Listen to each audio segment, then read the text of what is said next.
मेरा रुआ कि होली के दिन में सब कोई के पियावा आइल बड़े होली खेले खातिर। छोटे बाबा भी चल जाले अपना घर। अब का घर रहूं जला कहीं दूसरो जगह चल जाऊं। हेलो हेलो लेकिन बड़ी समझ आया उनका पियावा एक जनी के नहीं खाना तो बड़ा बीरा में कहा तरीका से कागा ले जाओ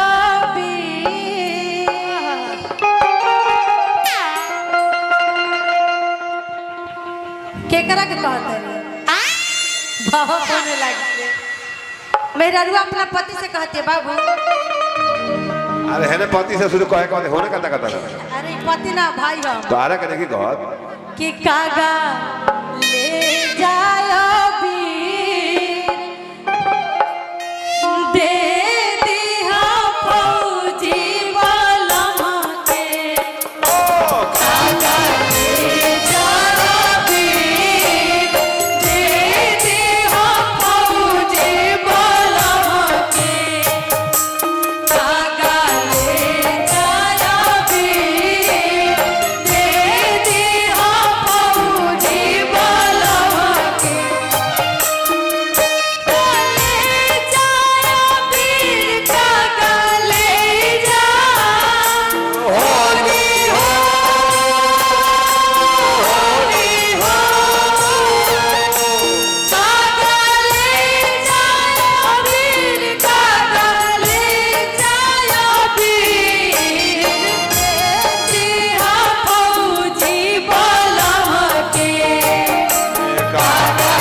एगो लास्ट कहम भैया होली में इहो हमनी अगवाला